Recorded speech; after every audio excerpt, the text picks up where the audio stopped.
মুসলমানের ছেলে হাতে পালা কানে দুল নিজেকে একদম জানো বিউটিফুল সর্বনাশ নিজেকে কি কল্পনা করছে খালি নায়ক নায়ক ভাব যেন নায়িকার অভাব মুসলমানের ছেলে সুলাইমান খানের ভক্ত আছে না নাই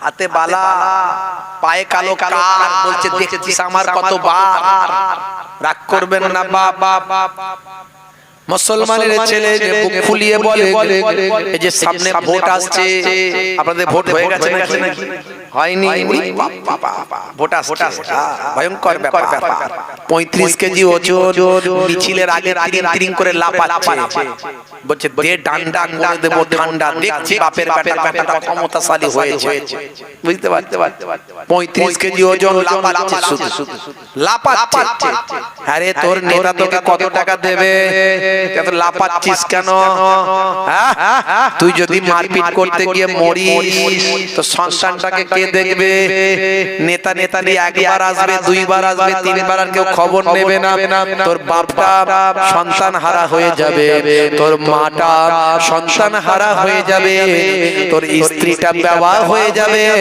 তোর সন্তানটা এতিম হয়ে যাবে একবারও কি তুই চিন্তা করলে আজ তুই নেতা কাল হবে কেতা কত প্রধানমন্ত্রী মন্ত্রী মুখ্যমন্ত্রী কত নেতা মন্ত্রীরা এলো আর গেল 5 বছরের ক্ষমতা শেষ হয়ে গেল পৃথিবীর মানুষ তাকে মোড়া গুল দিয়েও মোছে না নাই নেতা যদি হতে হয় খলিফায়ে ওমর ফারুকের মতো নেতা হয়ে যাও জিন্দা থাকা অবস্থাতেও মর্যাদা সম্মান মারা যাওয়ার পরে তো মর্যাদা সম্মান নেতা যদি হতে হয় হযরত খালিদ বিন ওয়ালিদের মতো হয়ে যাও জিন্দা থাকা অবস্থাতেও সম্মান মারা যাওয়ার পরেতেও সম্মান সারাটা জীবন ধরে সম্মান কোনদিন তারা মানুষের সঙ্গে খারাপ ব্যবহার তারা করেনি বলেন ডান্ডা করে দেব ঠান্ডা এই ক্ষমতা তারা দেখাননি আছে না নাই নাকি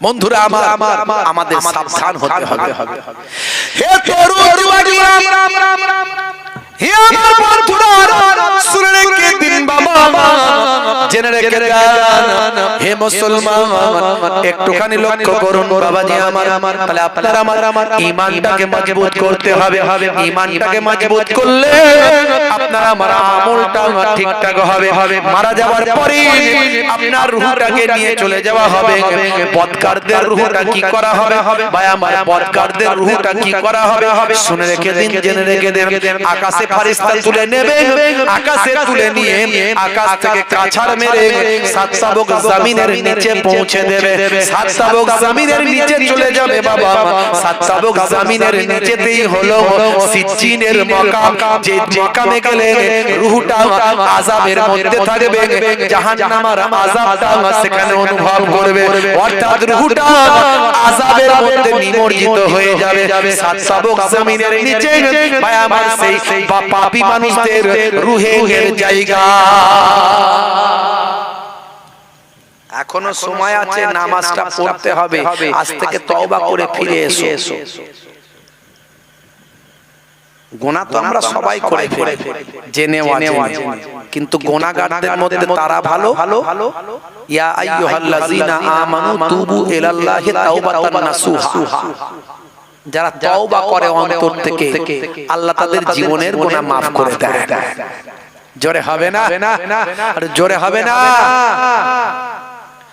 হে তরুণ যুবকেরা হে আমার বন্ধুরা শুনে রেখে দিন বাবা জেনে রেখে দেন আমি আপনাদের সামনে সিজ্জিনের কথা তো বলতে পারবো না সিজ্জিনের অবস্থা কি হবে সেটা তো ছবিতে প্রকাশ করা যাবে না ভাষায় প্রকাশ করে মানুষকে বোঝানো যাবে না কিন্তু তার নমুনা একটা পৃথিবীর জমিনে এসেছে সিজ্জিনের ভয় আমার যে ঘটনা ঘটবে তার একটা নমুনা পৃথিবীর জমিনে এসেছে আমি আপনাদের শুনিয়ে দিয়ে যাই ইন্টারনেটে আছে খোঁজ নিয়ে আপনি বের করতে পাবেন আমার কাছে সেই ছবিটা আমার কাছে সেই ভাই আমার আওয়াজটা আমার মোবাইলে রাখা আছে হে তরুণ যুবকেরা সিজ্জিনটা কোথাও আমি আগেই বললাম সাত তাবক জমিনের নিচে সিজ্জিনের মাকাম হে তরুণ যুবকেরা সেখানে পাপী বান্দাদের রূহগুলো একত্রিত হবে তারা আযাবের মধ্যে নিমজ্জিত হবে তারা সর্বদা হাহাকার করবে কষ্ট পাবে তাদের শাস্তি দেওয়া হবে বন্ধুরা আমার তরুণ যুবকেরা এর একটা ছোট্ট নমুনা পৃথিবীর জমিনে এসেছে বাবা সেটা আপনাদের মাঝখানে আমি বলে দিয়ে যাই হে তরুণ যুবকেরা হে আমার মুরব্বি আমি শুনে রেখে দিন বাবা জেনে রেখে দেন ভাইরা আমার তরুণ যুবকেরা আমার মুরব্বিয়ানিরা আমার জায়গাটার নাম হলো রাশিয়া রাশিয়া হলো একটা দেশ এই রাশিয়ার জমিনে একটা ঘটনা ঘটেছে রাশিয়ার জমিনে বন্ধুরা আমার তরুণ যুবকেরা আমার মুরব্বিয়ানেরা আমার সালটা হলো এই সম্ভবত 1980-81 সাল 1980-81 সালে রাশিয়ায় তখন পানির বড় অভাব বন্ধুরা আমার তরুণ যুবকেরা হে জওয়ান যুবকেরা মাটি শুকানো বাবা পৃথিবীর বুকে বিজ্ঞানীরা দুটো বড় এক্সপেরিমেন্ট করেছে একটা হলো হে তরুণ যুবকেরা চাঁদের চন্দ্রযান পাঠিয়েছে চাঁদের সবচেয়ে প্রথম তারা যান পাঠিয়েছে এটা তাদের সবচেয়ে বড় এক্সপেরিমেন্ট ছিল বিজ্ঞানীদের আর দ্বিতীয় যেটা সবচেয়ে বড় এক্সপেরিমেন্ট সেটা হলো বাইরে আমার পৃথিবী তারা গবেষণা করে পৃথিবী এই প্রান্ত থেকে ও প্রান্তে তারা নিজেরা আবিষ্কার করতে চেয়েছে এই প্রান্ত থেকে ও প্রান্তে কিছু একটা পাঠাবো এই পাঠিয়ে তারা আবিষ্কার করতে চেয়েছে এটা হলো দ্বিতীয় সবচেয়ে বড় এক্সপেরিমেন্ট দ্বিতীয় সবচেয়ে বড় বিজ্ঞানীদের গবেষণা যদিও এই গবেষণায় তারা সাকসেসফুল হতে পারে কিন্তু কিছু তথ্য তারা আমাদের কাছে দিয়েছেন পৃথিবীর মানুষের কাছে কিছু তথ্য তারা দিয়েছেন হে তরুণ যুবকেরা শুনে রেখে দিন জেনে রেখে দিন বিজ্ঞানীরা আবিষ্কার করেছে পৃথিবী হলো লম্বা পৃথিবী লম্বা নাকি একটু হ্যাঁ হুদান ছোটবেলায় পড়েছেন তো বিজ্ঞানে পৃথিবী লম্বা তাই তো নাকি কিছুই বলছে না বাংলাদেশের লোকগুলো বিরাট একবার হুজুর শুধু বললি হয় ওরে বাপ হুজুর যে জিকির করাচ্ছে ওরা গাছে ওরা দেখেন গাছ উঠে পড়ছে মাঝে মাঝে হুজুরের মাইক ধরে মাথার উপরে ডিগবাজি মারছে কি জোশ হুজুর মাঝে মাঝে জিকির করাচ্ছে চোখ বন্ধ করে হুজুরের মাথার উপরে ডিগবাজি মারছে কি জোশ আমি অবাক হয়ে যাই কি নাই বাংলাদেশ বুঝতে পারছে কত রকমের দল কত রকমের মত ভালো ভালো আলেম ভালো ভালো বক্তা আছে আবার ভণ্ড ভেজালে ভরপুর তালা বাবা ঘড়ি বাবা চেন বাবা জিনজিল বাবা আবার সেদিন একটা বাবা দেখলাম ইন্টারনেটে ন্যাংটো বাবা বাবা ন্যাংটো পিসা বাবা ন্যাংটো বুঝতে পারছো শুনলে অবাক হয়ে যাবেন বক্তা বলছে বক্তা ওয়াজ করতে বলছে পীর সাহেব মজলিসে এলো ন্যাংটো অবস্থায় সবাই তো কোনাকুনি করে ইদিক করছে হাসি ঠাট্টা করছে আর মাথা নিচু করে নিচ্ছে তখন পীর সাহেব বলছে বক্তা ওয়াজ বন্ধ করে দিয়েছে বক্তা মনে করছে পাগল ঢুকে গেছে মজলিসে পাগল ঢুকে গেছে এই হলো সর্বনাশ এই ন্যাংটো মানুষ ঢুকে পড়েছে মজলিসে আর লোকে হাসাহাসি করছে মোটামুটি যারা জানে তখন ওই পীর সাহেব বলছে তোমরা হাসছো তোমরা হাসছো আমাকে চেনো পাশে তার ভক্তরা বলছে এটা আমাদের পীর সাহেব এটা আমাদের পীর সাহেব বক্তা বলে সর্বনাশ এত রকমের পীর সাহেব দেখেছি ন্যাংটো পীর সাহেব প্রথম দেখলাম পীর সাহেব বলছে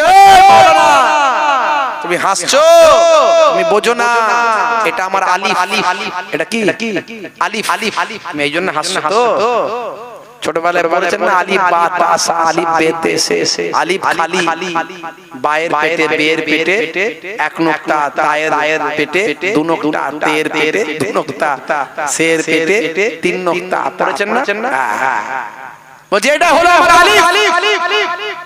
মাওলানা বলছে তখন আমি চিন্তা করলাম কি যে বলি চিন্তা করলাম আমি বললাম ঠিক আছে তোমার যদি আলিফ হয় ওটা তাহলে আলিফ খালি না নুক্তা ওয়ালা আলিফ তো খালি কিন্তু তোমার নুক্তা আমি কেটে তাহলে খালি করে দেব এই কাচি নিয়ে যেই বলেছে তখন বলে এই দাও মাওলানা বলল ওনাকে নিয়ে ঘরে বসাও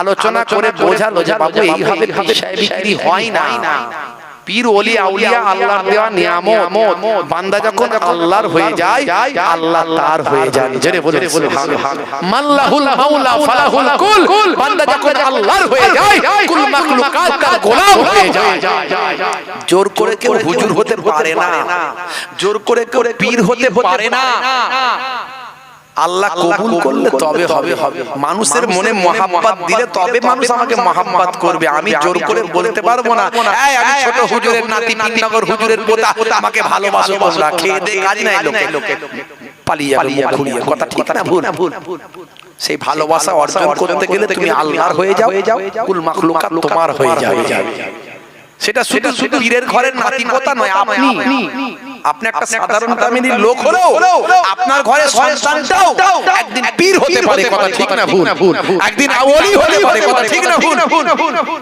এর নাম ইসলাম গণতন্ত্রে বিশ্বাস করে রাজতন্ত্র ইসলামে নাই পীরের ছেলে পীর হবে মাওলানার ছেলে মাওলানা হবে মুফতির ছেলে মুফতি হবে মাস্টারের ছেলে মাস্টার হবে তাও কোরআন হাদিসে লেখা আপনার ঘরের ছেলেটা পীর হতে পারে ওলি হতে পারে যদি সে দাঁড়িয়ে যায় সে পৌঁছাতে পারে আবার নবীর ঘরের ছেলেও তো কেনান হয়ে গিয়েছিল কথা ঠিক না ভুল বন্ধুরা আমার তবে হাক্কানি আলেম ওলামাদের সম্মান করতে হবে আমি পীরের ঘরের সন্তান আমার মনে যদি হিংসা থাকে বিদ্বেষ থাকে ইসলাম নিষেধ করেছে আপনি মুফতি হন মাওলানা হন বড় আলেম হন আপনার মনে যদি হিংসা থাকে বিদ্বেষ থাকে আপনার ইবাদত আমল কিছু কাজে লাগবে না অহংকারীকে আল্লাহ পছন্দ করেন না ইন্নাল্লাহা লা ইউহিব্বুল মুতাকাব্বিরিন তাকাব্বুর অহংকারীকে পছন্দ করেন না কথায় পেঁচিয়ে শুধু অহংকারী কথা আছে না নাই দুটো কথা বলে 10টা কথা বলে 5টা কথা বলে দুটো অহংকারী কথা তার মধ্যে বের করে দেয় না করবেন না নিজেকে দিয়ে দিন আমি কিছু নয় আমি গুনাহগার আমি পাপী আমি ছোট আমি ক্ষুদ্র আপনি নিজেকে তুচ্ছ বানিয়ে ফেলুন আপনি হতে পারেন কোটিপতি হতে পারেন বড় শক্তিশালী হতে পারেন পাওয়ারফুল লোক আপনি নিজেকে বিলিয়ে দিন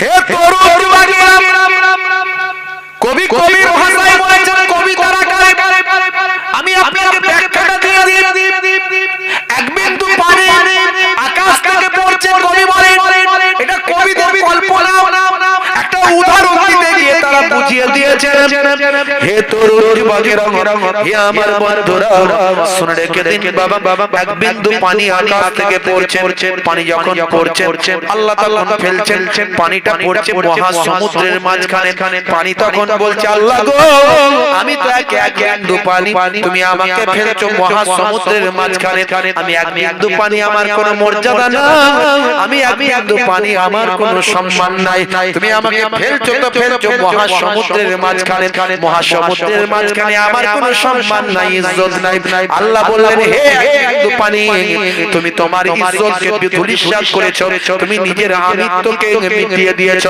তুমি কিছু নয় বলে নিজেকে যখন বলেছো দেখো আমি আল্লাহ তোমার সম্মানটা কত বাড়িয়ে দিই এক বিন্দু পানিকে আমার আল্লাহ সম্মান দেওয়ার জন্য সমুদ্রকে নির্দেশ করলেন হে সমুদ্র তুমি শাক হয়ে যাও হে সমুদ্র তুমি ফেটে যাও হে সমুদ্র তুমি জমিন পর্যন্ত ফেটে যাও জমিনের তলায় এক বিন্দু পানিকে যেতে দাও এক বিন্দু পানি সমুদ্র ভেদ করে জমিনের তলা পর্যন্ত যেতে লাগলো হে তরুণ যুবকেরা হে আমার বন্ধুরা হে আমার মুরব্বিয়ানেরা শুনে রেখে দিন জেনে রেখে দিন বাবা এমন সময় আমার আল্লাহ আমার মাবুদ আমার আল্লাহ ঝিনুককে বললেন হে ঝিনুক সমুদ্রের তলায় তুমি তোমার মুখটা খুলে দাও এক বিন্দু পানিকে বললেন যাও ঝিনুকের পেটে গিয়ে আশ্রয় নাও। আমার আল্লাহ সেই ঝিনুকের মুখটাকে বন্ধ করিয়ে দিলেন।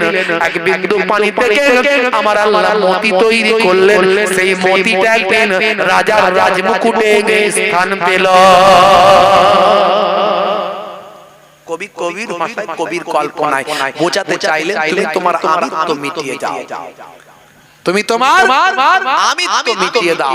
আমি কিছু নয়। আপনি কোটিপতি হতে পারেন, ব্যবসায়ী হতে পারেন, আলেম হতে পারেন, মুফতি হতে পারেন, হুজুর হতে পারেন, পীর সাহেব হতে পারেন, পীরের নাতি পোতা ছেলে হতে পারে, বড় আলেম হতে পারে, মুফতি হতে পারে, হাজী গাজী হতে পারেন, কিন্তু কিছু নয় বলুন, আল্লাহ খুশি হয়ে যাবে। সকলের সামনে নিজেকে আজিজি ইনকিসারি করুন, হম্বিতম্বি অহংকার আমি বিরাট কিছু না না করবে। বন্ধুরা আমার, তরুণ যুবকেরা আমার, হে আমার মুরব্বিয়ারা, শুনে রেখে দিন বাবা, জেনে রেখে যান হে মুসলমান, যে কথা বলছিলাম বাবা, তাহলে যদি আপনি আল্লাহ ওয়ালা মানুষ হয়ে যান, আপনার রূহটাকে আল্লাহ ইল্লিনে পৌঁছে দেবেন। আর যদি আপনি আল্লাহ না করুন, আমরা যদি পাপী হয়ে যাই, যে বান্দা পাপী হবে আল্লাহ তার রূহটাকে সিজিদ পর্যন্ত পৌঁছে দেবেন। বিজ্ঞানীরা এক্সপেরিমেন্ট করেছে, হে তরুণ যুবকেরা আমার, বিজ্ঞানীরা গবেষণা করেছে। বন্ধুরা আমার, তরুণ যুবকেরা আমার, বিভিন্ন বিজ্ঞানীরা গবেষণা করতে গিয়ে আল্লাহ কোরআনের সঙ্গে তাদের গবেষণাটা মিলে গিয়েছে। কোরআনের গবেষণা মিলে গেছে। আমি এই উদাহরণ তো অনেক দিয়েছি, ইন্টারনেটে অনেক আছে। আমি বলেছি 1450 বছর আগে আল্লাহর কোরআন যা বলেছে, রাসূলের হাদিস যা বলেছে, আজকের যুগে বিজ্ঞান আর বাস্তবতায় মিলে গেছে। এর আগে বলেছি না আমি, ডান দিকে কাত হয়ে ঘুমানো সুন্নাত, বিজ্ঞান বলছে বাম দিকে হার্ট থাকে, হার্টের কাজ ব্লাড সার্কুলেশন করা। ব্লাড সার্কুলেশন যদি বন্ধ হয়ে যায় হার্ট অ্যাটাক করতে পারে, প্যারালাইজড হতে পারে। তাহলে নবী শেখালেন ডান দিকে কাত হয়ে শো। 70-80 কেজি 90 কেজি প্রেসারটা হার্টে পড়বে না, মানুষ অভ্যাসের দাস। আপনি ডান দিকে কাত হয়ে ঘুমানো অভ্যাস করলে অটোমেটিক আপনাকে আর ইচ্ছাকৃত হবে না, অনিচ্ছাকৃত আপনি ডান দিকে কাত হয়ে ঘুমাতে পারবেন। এর আগে বলেছি চেটে পুচে খাবার কথা বলেছি, পরিমিত খাবার খাবেন, চেটে পুচে খাবেন, ছড়াবেন না, নষ্ট করবেন না, খাবার কম নিন, নষ্ট করবেন না। একদিকে যেমন নষ্ট না করলে পৃথিবীর ভুকা মানুষরা খেতে পাবে। পৃথিবীতে এখনো কোনো কোটি কোটি মানুষ অনাহারে অর্ধাহারে খাদ্যের অভাবে ভুকে, অপুষ্টিতে ভুকে। তাহলে আপনি সমাজের অর্থ বাঁচালেন, খাদ্য বাঁচালেন, এই পৃথিবীর খাদ্যকে আপনি বাঁচালেন, বাঁচিয়ে একটা ভালো কাজ করলেন। পৃথিবীর মানুষরা আপনাকে ভালো বলবে। কে কি ভালো বললো দেখার দরকার নেই, আল্লাহ বলবে ভালো। নবী সুন্নাত মানলেন, আর অল্প পরিমিত খাবার খেলে চেটে পুচে খাবে। চেটে পুচে খাওয়া নবীর সুন্নাত। বিজ্ঞানীরা বলছে মুখ থেকে এক ধরনের লালা নিঃসৃত হয়, যে লালাটা আপনার স্বাস্থ্যের জন্য, আপনার হজমের জন্য উপকার হয়ে যায়। সব মিলে চালে অনেক বলেছি, এখন আমি বেশি বলতে পারবো না, অনেক একটা করে বলেছি। ইন্টারনেটে গিয়ে দেখুন হাজার ওয়াজ বক্তব্য, 20-25 হাজার বক্তব্য, একটা দুটো নয়। আমি বলেছি এরকম অসংখ্য বের করার চেষ্টা করি। হে তরুণ যুবকেরা, হে আমার বন্ধুরা, 1450 বছর আগে আল্লাহ কোরআন মাজিদের মধ্যে বললেন সমুদ্রের তলায়, সমুদ্রের গভীরে আছে অন্ধকার, সমুদ্রের গভীরে আছে অন্ধকার। এটা 1450 বছর আগে আল্লাহর কোরআন বলেছে। হে তরুণ যুবকেরা, আজকের সায়েন্স বিজ্ঞানীরা গবেষণা করছে, তারা গবেষণা করে বলে সমুদ্রে কিছু কম বেশি ভাইরা আমার 100 মিটার নিচে থেকে অন্ধকার সূচনা তৈরি হচ্ছে। যত নিচে যাবে তত গভীর অন্ধকার সমুদ্রকে ছেয়ে আছে। আচ্ছা বলুন তো দেখি, কোরআন মাজিদ যখন নাযিল হয়েছিল তখন কি কেউ সমুদ্রের তলায় গিয়ে গবেষণা করতে পেরেছিল? কোনো মেরিন সায়েন্টিস্ট কি তখন ছিল? না, সে যন্ত্রপাতি তখন ছিল না। কোরআন মাজিদ আরবের বুকে অবতীর্ণ হয়েছে, বেদুইনদের মধ্যে এসেছে, যাযাবরদের মধ্যে এসেছে। তারা পশু পালন জানতো, সমুদ্রের তলায় যাবার তাদের কোনো ক্ষমতা ছিল না। অথচ সেই সময় মানুষ জানতো না সমুদ্রের তলাতে গভীরে অন্ধকার থাকে, অথচ আমার আল্লাহ কোরআন মাজিদে লিপিবদ্ধ করেছে।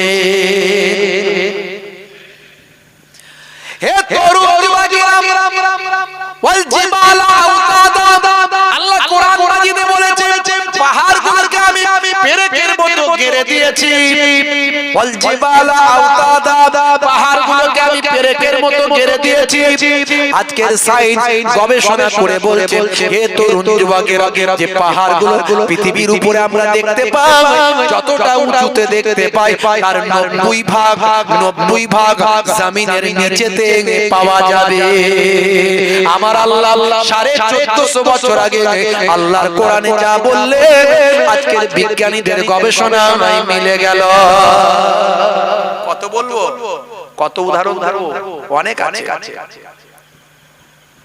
আমার আল্লাহ জানিয়ে দিয়েছেন জাহান্নামীরা জাহান্নামে কষ্ট পাবে সিজ্জিনের জমিনে সিজ্জিনের মাকামে গিয়ে রূহগুলো আযাবের মধ্যে থাকবে তারা শাস্তি ভোগ করবে তারা চিৎকার করবে চেঁচামেচি করবে হে তরুণ যুবকেরা হে আমার বন্ধুরা শুনে রেখে দিন বাবা জেনে রেখে দেন হে মুসলমান বিজ্ঞানীদের সবচেয়ে বড় একটা এক্সপেরিমেন্ট সেটা হলো তারা পৃথিবীর ভিতরে তারা এক দিক থেকে ঢুকবে আর এক দিক থেকে বেরোবে এটাই তারা গবেষণা করে বের করবে এটাই হলো তাদের সর্ববৃহৎ দ্বিতীয় তাদের এক্সপেরিমেন্ট গবেষণা তাহলে পৃথিবী লম্বা না গোল জোরে বলে ছেলেরা যারা পড়াশোনা করেছে তারা তো জানে রে বাবু পৃথিবী লম্বা না গোল আমি প্রথম বলেছিলাম লম্বা তাই তো না একটু দেখছিলাম আপনারা কি বলেন আপনারা ওই গোল বলেন হুজুর তাই লম্বা বলেন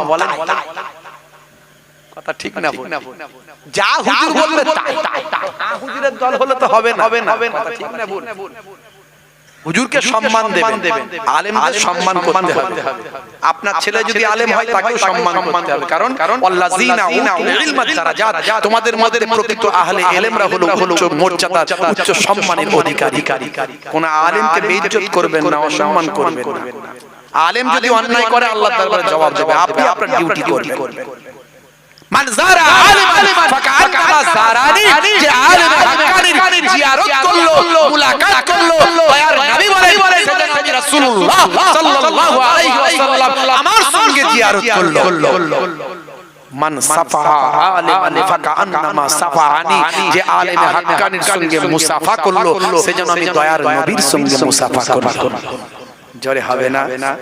জোরে হবে না মান জালাসা আলিমান ফাকান্নামা জালাসানি যে আলেম হাক্কানির মজলিসে গিয়ে বসলো সেজন্য আমি রাসূলুল্লাহ দয়ার নবীর পাকের মজলিসে এসে বসলো সে আলেমদের ইজ্জত করবেন সম্মান দেবেন ইজ্জত দেবেন আমরা তখন বিয়াদব হয়ে গেছি সমাজে 70 থেকে 80% লোক বিয়াদব আমার খুব খারাপ লাগে এই বিয়াদবি দেখলে আমার খুব খারাপ লাগে আমরা কেমন মুসলমান আমরা আদব জিনিসটা বুঝি না কোথায় কি আদব করতে হবে কোরআনের আদব আছে না নাই কোরআন মাজিদে যে গ্লাভটা কাপড়টা লাগানো থাকে সেই কাপড়টার মিটার হয়তো 40 টাকা 50 টাকা আপনি যেটা পরে আছেন সেটা হয়তো 400 টাকা মিটার কিন্তু এই কাপড়টাকে আপনি পায়ে করে সরাবেন কোরআনের গ্লাভটাকে পায়ে করে সরাতে পারবেন কেন কোরআনের সঙ্গে লেগেছিল বলে তার আল্লাহ মর্যাদা বাড়িয়ে দিয়েছে যদি কেউ সেই গ্লাভটাকে বেয়াদবি করে তার মানে সে কোরআন মাজিদকে বেয়াদবি করবে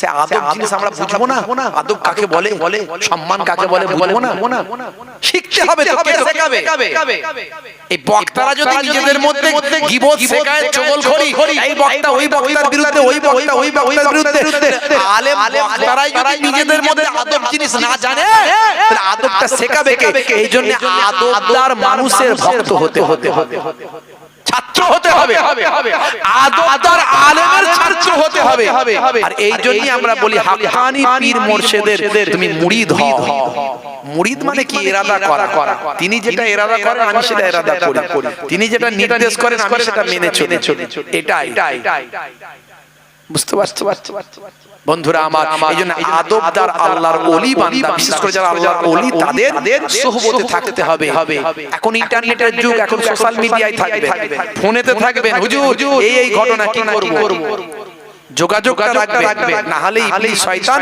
আপনাকে কখনো অহংকার দিলে তোর থেকে বড় নামাজি আছে এই যদি মাথায় ঢুকে গেল সব নামাজ গেল তোর থেকে বড় দাদা আছে তোর থেকে ভালো লোক আছে নাকি এই এলাকায় ভালো লোক আছে না এই যদি মাথায় ঢুকে গেল সব ইবাদত গেল। অহংকারীকে আল্লাহ পছন্দ করেন না, ডাইরেক্ট কোরআনের আয়াত আল্লাহ বলে দিয়েছে। হে তরুণ যুবকেরা, হে আমার বন্ধুরা, শুনে রেখে দিন বাবা, জেনে রেখে যান, আল্লাহর কোরআন রাসূলের হাদিস বললাম, আল্লাহর কোরআন রাসূলের হাদিস বলে দিয়েছেন জাহান্নামীরা জাহান্নামে শাস্তি পাবে, তাদের রূহগুলো যখন সিজ্জিনের মধ্যে চলে যাবে, তারা আযাবের মধ্যে থাকবে, তারা চিৎকার চেঁচামেচি করতে থাকবে। হে তরুণ যুবকেরা, রাশিয়ার জমিনে বিজ্ঞানীরা গবেষণা শুরু করলো, তারা বলল পৃথিবী হলো গোলাকার। আমাদের একটা বড় গবেষণা, আমাদের একটা বড় এক্সপেরিমেন্ট আমরা আবিষ্কার করতে চলেছি। কি আবিষ্কার করব না, পৃথিবী যদি গোলাকার হয় তাহলে এক দিক থেকে ঢুকলে আর এক দিক থেকে বেরোনো যাবে না, যাবে না, বলেন যাবে না, যাবে না। তারা বলছে আমরা এক দিক থেকে ঢুকবো আর এক দিক থেকে বেরোবো। তাই প্রথমে আমাদের গবেষণা করতে হবে যে একটা কোনো কিছু পাঠাতে হবে। তারা বলল এই ড্রিল মেশিন লাগবে, বিশাল বড় বড় লোহার ড্রিল মেশিন তারা তৈরি করলো। যে ড্রিল মেশিন গুলো বাবা সামান্য তাপমাত্রায় গলে যাবে না। লোহাকে যদি প্রচন্ড তাপমাত্রায় নিয়ে যাওয়া হয়, লোহা কিন্তু গলে পানি হয়ে যায়। তারা আরো মজবুত লোহা বানালো, মজবুত লোহা তারা তৈরি করলো, সামান্য তাপমাত্রায় গলে যাবে না। এইরকম তাপমাত্রায় যাতে নষ্ট না হয়ে যায়। পৃথিবীর তলায় গরম আছে না নাই, পৃথিবীর তলায় কিন্তু প্রচন্ড গরম। 100 ডিগ্রি সেলসিয়াস তাপমাত্রায় পানি টকবক করে ফুটবে। 100 ডিগ্রি সেলসিয়াস তাপমাত্রায় পানি টকবক করে ফুটবে। এই 44, 42, 44 ডিগ্রি তাপমাত্রায় আমাদের মাথার ঘিলু গরম হয়ে যাচ্ছিল কদিন আগে। কথা ঠিক না ভুল? মাত্র 44 ডিগ্রি সেলসিয়াস তাপমাত্রা, তাতে আমাদের মাথার ঘিলু গরম হয়ে যাচ্ছিল। কিছুদিন আগে আমরা হাহাকার করছিলাম, হাই পানি কবে পানি হবে, পানি দাও আল্লাহ, মেঘ দাও। কত জায়গায় দিনাজপুর, মালদা, কুচবিহার, জলপাইগুড়ি, আমার হুগলি থেকেও আমার কাছে এসেছে, হুজুর কি হলো না অমুক জায়গায়, নাম বলছিলাম, অমুক জায়গায় টাউনে বিশাল একটা মাঠ আছে, সেই মাঠে আমরা মুসলিম পল্লীর যুবকেরা ঠিক করেছি আপনি একটু আমাদের ওখানে যাবেন, একটু ইস্তেসকার নামাজ আমাদেরকে নিয়ে পড়বেন, তাতে যদি আল্লাহ পানি দেয় তার জন্য একটু নামাজটা পড়বে। আমি বলি আল্লাহ পানি কেন দেবে? তুমি এমন পানির কাজ করেছো, পানি দেবে? নামাজ পড়ো, নামাজ পড়ো, নামাজ পড়ো, মাথা নিচু। আমি তুমি নামাজ পড়ো না, আল্লাহ বলবো আল্লাহ পানি দাও, দেবে আল্লাহ, বলি দিতে দেবে আল্লাহ। হে তরুণ যুবকেরা, হে আমার বন্ধুরা, আমার আল্লাহ মাঝে মাঝে একটুখানি নমুনা দেখান।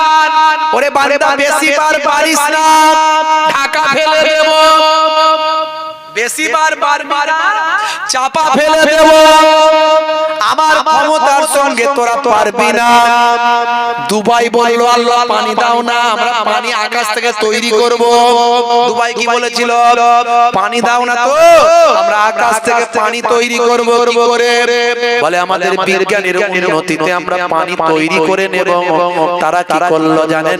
হে তরুণ যুবকেরা, আকাশে উড়ে গেল, প্লেনে করে আকাশে কেমিক্যাল নিয়ে, ভাই আমার কেমিক্যাল নিয়ে তারা আকাশে উড়ে গেল।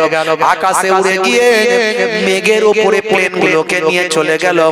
মেঘ যেখানে যেখানে দেখতে পেল সেখানে তারা ভাই আমার কেমিক্যাল গুলো ছড়াতে লাগলো। একে বলা হচ্ছে ভাই আমার মেঘটাকে ক্রিয়েট করা। তারা বলছেন হে তরুণ যুবকেরা, হে আমার বন্ধুরা, মেঘের উপরে যখন কেমিক্যাল তারা ছড়াতে লাগলো, মেঘগুলো সব উড়তে শুরু করলো, একত্রিত হতে লাগলো, মেঘ জমা হতে লাগলো।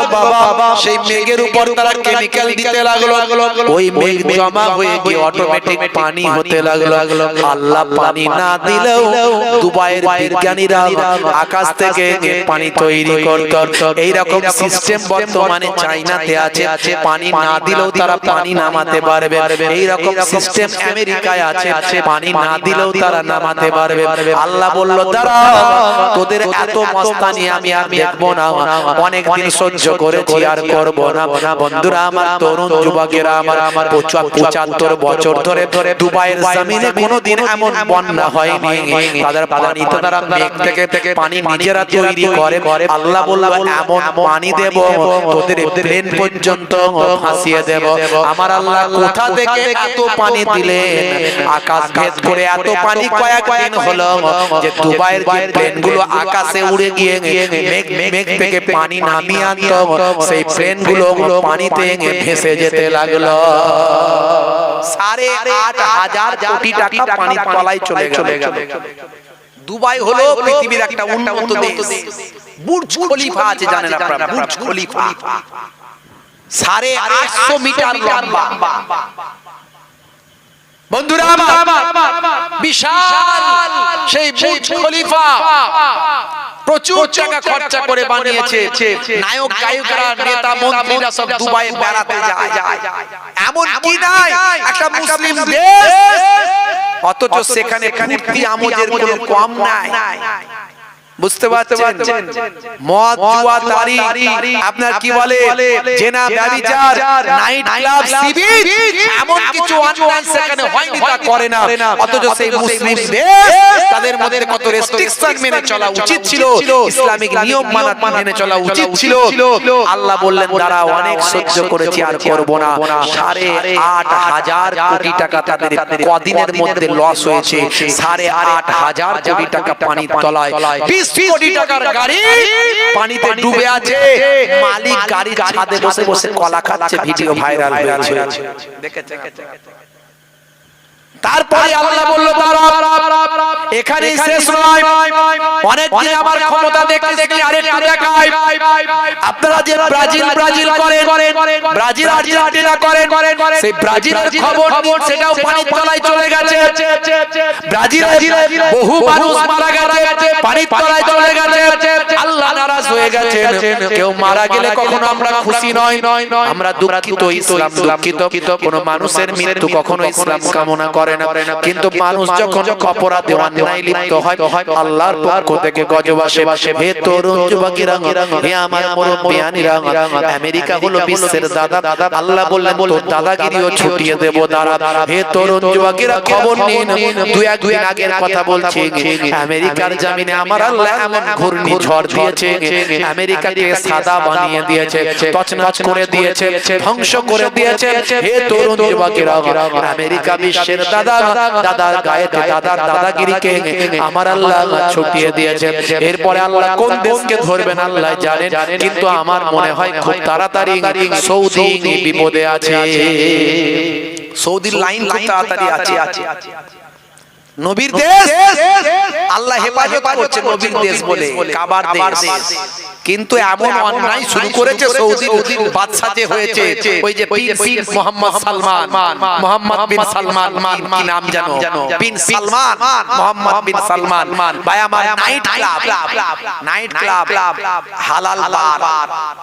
হালাল বার মদ খাওয়ার জায়গা আবার হালাল মদ আবার হালাল এই কিছু ছেলেরা আমি যখন মদের বিরুদ্ধে ওয়াজ করি বলে হুজুর আপনি বুঝবেন না এটা মদ নয় মেডিকেল জুস ডাক্তার খেতে বলেছে শরীর স্বাস্থ্য ভালো হবে মদকে জুস বলে খায় আর ওরা মদকে বলছে হালাল বার আবার হালাল খাচ্ছে মদ বলছে বিসমিল্লাহ বলে খা বুঝতে পারছেন মদ আবার হালাল নদীতে ভূত উড়ন্ত ভূত এটাকে বলে হ্যালোইনটা করে খ্রিস্টানেরা ওই আপনার আমেরিকা ব্রিটেনরা কেন করে না তারা মনে করে যে বছরে একদিন আমরা যদি ভূত সেদে একটু উয়া করি তাহলে আত্মাগুলো যেগুলো মানুষের বেরিয়ে গেছে তারা আমাদের কাছে আসবে না আমাদের ধরবে না এরা ওদের খুশি করার জন্য এই আরবের বুকে হ্যালোইন করেছে সৌদি জামিন শুধু তাই নয় যে মূর্তি যে ফটো ইসলামে হারাম, এই ফটোটা হারাম নয়। মুফতিরা বলেছেন এই ফটোটা হারাম না। আপনি আমি বেশি পণ্ডিত না, মুফতিরা বেশি পণ্ডিত? আমি মুফতি পর্যন্ত পড়াশোনা করেছি, আল্লাহ বুঝতে পারছেন, মুমতাজুল মুহাদ্দিসিন। তবু আমি বলছি যে আমি আপনি বেশি পণ্ডিত। যারা এখানে আলেম আছেন তারা নিশ্চয়ই জানবেন, তারা পণ্ডিত অবশ্যই ইসলামিক ব্যাপারে, ইসলামিক ল ব্যাপারে, মাসালার ক্ষেত্রে। এই যে ধরুন আয়নার সামনে আপনি যাচ্ছেন, আয়নার সামনে ছবি উঠছে না ওঠেনি? যাই বলেন ছবি উঠছে না ওঠেনি? উঠছে। আয়না থেকে সরে চলে গেলে উঠবে না? উঠবে না, ছবি নাই। এই মোবাইলটা চালালে ছবি বেরোবে, মোবাইলটা বন্ধ করলে বেরোবে। আপনি তোলেননি, আপনার নাই, কি কারণ সেটা আপনি জানেন, আল্লাহ জানেন। এই ব্যাপার হচ্ছে আজকে আমরা যে ওয়াজটা করছি না, এরা আবার গন্ডগোলে আছে, কালকে সেটা ছেড়ে যায়। এই জন্য অনেকে কি করে, বলে ছবি তুলবো না, জানছে একই ওয়াজ তো সারা মাস চালাবো। আমরা যারা একটু মেহনত করি, একটু পড়াশোনা স্টাডি, একটু ঘাটাঘাটি করে আমরা বলি ছাড়া আবার একটা নতুন দেবো, কিন্তু এরা 2-4 দিন অপেক্ষা করতে চায় না। এদের এমন টেনশন, বুঝতে পারছেন? ভালো মানুষ, এদের জন্য তো ইসলামের খেদমত হচ্ছে। এদের বিরুদ্ধে আবার অনেক কথা বলে। আমি কিন্তু এই ভাইগুলোকে বড্ড ভালোবাসি। এরা ইসলামের কথা যদি মানুষের কাছে না পৌঁছাতো, ওয়াজ যদি মানুষের কাছে না যেত, মানুষ যদি ওয়াজ না শুনতো, তাহলে সেটা গান শুনতো, তাহলে গান শুন, তার জায়গায় ওয়াজ শুনছে, মানুষ হেদায়েত হচ্ছে।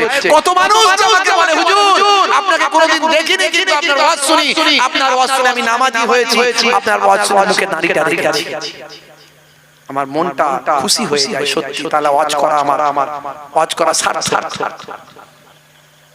বন্ধুরা আমার, তরুণ যুবকেরা আমার, মুরব্বিয়ানেরা আমার, শুনে রেখে দেন, জেনে রেখে দেন। আপনি তাকওয়া ক্ষেত্রে যদি সত্যি তাকওয়া করেন, যে আমার ছবি তুলবই না, এই তাকওয়া আপনার থাকে, সেটা আপনার হৃদয় জানে, যদি থাকে ভালো জিনিস। আমার নানা জান ছোট হুজুর কেবলা ছবি তুলতে হবে বলে, পাসপোর্ট বানাতে হবে বলে বাংলাদেশ যাওয়া বন্ধ করে দিয়েছিলেন। আল্লাহর তাদের তাকওয়ার ব্যাপার। আর আমার আপনার পকেটে তো টাকাই ছবি আছে না? নাই আছে না? নাই। গান্ধীজির ছবি আছে না? নাই। বাপুজির ছবি ছাড়া চলতে পারবেন? অশোক স্তম্ভ ছাড়া চলতে পারবেন? আর যারা নিজেদের বিয়ের ছবি টাঙিয়ে রাখে, আছে না? নাই। ঘরে ঘরে বিয়ের ছবি, ছেলেকে আবার ক্ষীর খাওয়াচ্ছে, মুসলমানদেরকে বলছে ক্ষীর খাওয়াবো, অমুসলিম ভাইদেরকে বলছে অন্নপ্রাশন করছি ছেলে, অন্নপ্রাশন। তার একটা সুন্দর ছবি করে আলমারির মাথার উপরে দেওয়ালে টাঙিয়ে রেখেছে। বড় বড় পুতুল কিনেছে, পুতুল। এখন বাচ্চাদের ড্রেস কিনতে যাবেন, ছবি ছাড়া ড্রেস নাই ভাই। একমাত্র পাঞ্জাবি আপনাকে তৈরি করে পড়াতে হবে। আর যদি বলেন গেঞ্জি হালকা পাতলা গেঞ্জি বাচ্চাদেরকে পড়াবো এই গরমের সময়, ছবি নিরুপায়। চেষ্টা করতে হবে ছবি ছাড়া কেনার চেষ্টা করতে হবে। আপনার আমলটা আল্লাহ বোঝে, ইন্নামাল আমালু বিন্নিয়াত। আপনি যে নিয়তটা ভালো, আপনারটা আল্লাহ জানে। দুনিয়ার মানুষ কি বললো দেখার দরকার। বন্ধুরা আমার, তরুণ যুবকেরা আমার, মুরব্বিয়ানেরা আমার,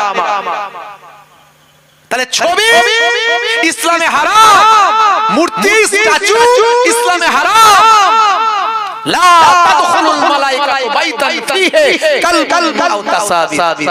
যে ঘরেতে ফটো থাকে, তাসবিহ থাকে, ছবি থাকে, টাঙানো থাকে, বিয়ের ছবি, ছেলের খানির ছবি, দীঘায় বেড়াতে যাওয়ার ছবি, বন্ধুদের সঙ্গে ফুর্তি করার ছবি, এই সব ছবি যাদের টাঙানো থাকে, মূর্তি থাকে, স্ট্যাচু থাকে, দয়ার নবী বলছেন সেই ঘরেতে রহমতের ফেরেশতা যাবে না। প্রত্যেকটা ঘরে কিন্তু ফেরেশতা আসা যাওয়া করে, মাথায় রাখবেন। বাচ্চাদের কাছে ফেরেশতা আসা যাওয়া করে, মাথায় রাখবেন। বড় বড় বিপদে পড়লো বাচ্চাদের আল্লাহ হেফাজত করে দেয়, কারণ ফেরেশতারা তাদের হেফাজত করে দেয়, রক্ষা করে দেয়। তাই বাচ্চাদেরকে সব সময় এমন ভাবে রাখবেন যাতে ফেরেশতা আসা যাওয়া করতে পারে, পবিত্র রাখবেন, পরিষ্কার পরিচ্ছন্ন রাখবেন। ছবি ছাড়া পোশাক পরানোর চেষ্টা করবেন। পুরুষ বাচ্চা হলে, ছেলে বাচ্চা হলে কোন রকম সোনা, রূপা, লোহা এগুলো পরাবেন না। বুঝতে পারলে? হে তরুণ যুবকেরা, এই দুবাইয়ে মোহাম্মদ বিন সালমান সে নিজের মূর্তি তৈরি করে বসাচ্ছে। তাহলে গজব আসবে না আসবে না? গজব আসবে। আল্লাহ হেফাজত করেন, আল্লাহ তাদের সুবুদ্ধি দান, বোঝার তৌফিক দান করেন।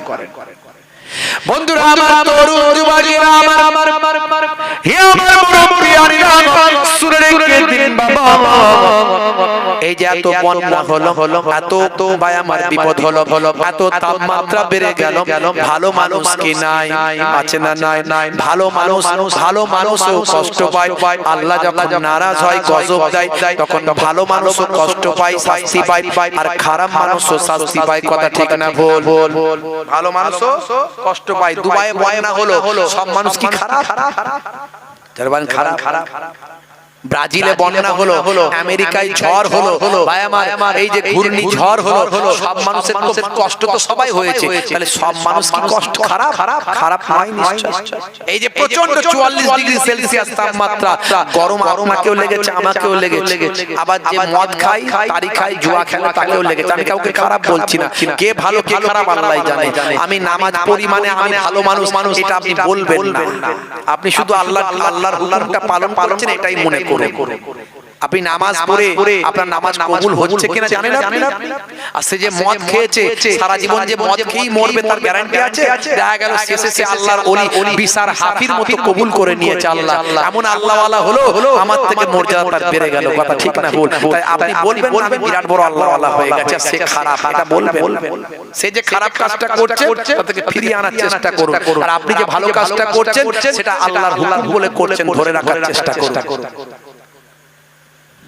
বন্ধুরা আমার, তরুণ যুবকেরা আমার, সব মানুষ খারাপ নয়, কিন্তু যখন আল্লাহর গজব আসে তখন সবাই উপরে আসে। কথা ঠিক না ভুল?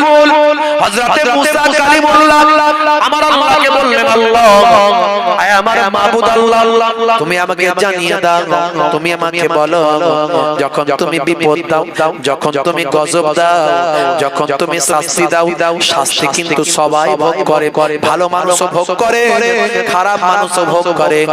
এটা কেন হয়? ভালো মানুষ কেন ভোগ করবে শাস্তি? তুমি আমাকে জানিয়ে দাও। যখন বিপদ দেবে, গজব দেবে, শাস্তি তো খারাপ মানুষদের পাওয়া উচিত, কিন্তু খারাপ মানুষের সঙ্গে ভালো মানুষও শাস্তি পায়। কথা ঠিক না ভুল? জোরে বলেন, কথা ঠিক না ভুল? আল্লাহ বললেন, হে নবী মুসা, তোমাকে পরে বলে কষ্ট হচ্ছে আপনাদের, একটু হ্যাঁ হ্যাঁ কষ্ট হচ্ছে, শেষ করে দেবো। দেখেছেন কোনো আওয়াজই ঠিক মতো হ্যাঁও বলে না, নাও বলে না, খালি হাসছে। তার মানে না হলে ভালো হয় না, তাহলে শেষ করে দিই।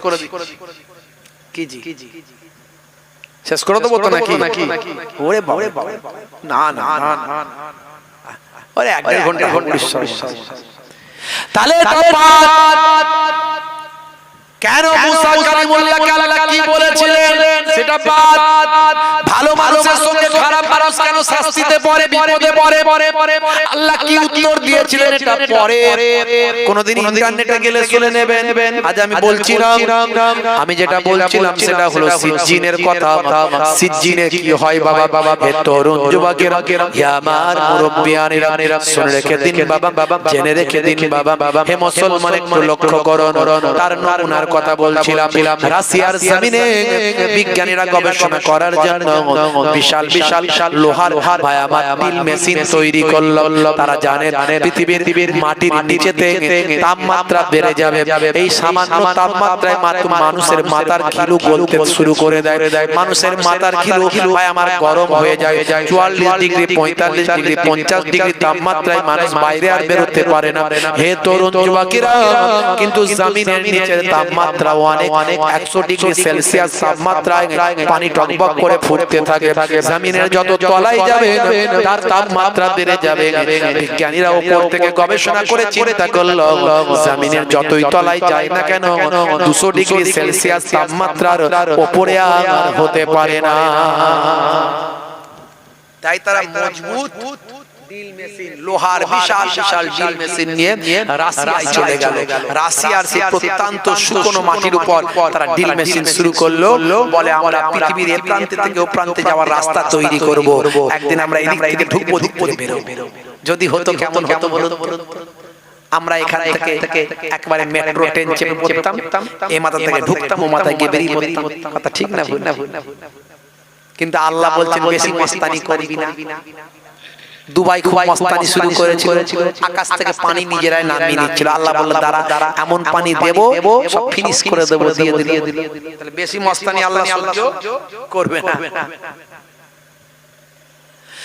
বন্ধুরা আমার, তরুণ যুবকেরা আমার, হে আমার মুরব্বিয়ানেরা, শুনে রেখে দিন বাবা, জেনে রেখে যান। বিজ্ঞানীরা বিশাল বিশাল ড্রিল মেশিন নিয়ে যখন চালাতে শুরু করলো, এমন সময় দেখতে পাওয়া যায়, ভাই আমার, দোস্ত আমার, ড্রিল মেশিন যত গভীরে যায় তাপমাত্রা তত বাড়তে শুরু করে। ভাই 100 ডিগ্রি পার হয়ে গেল, 200 ডিগ্রি পার হয়ে গেল, 300 ডিগ্রি পার হয়ে গেল।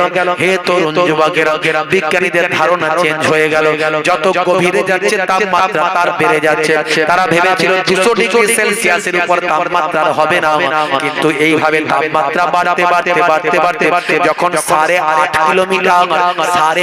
কিলোমিটার গভীরে যখন গেল, ভালো করে বুঝবেন, 8.5 কিলোমিটার গভীরে যখন গেল, তাপমাত্রা ভাই আমার কত হলো জানেন?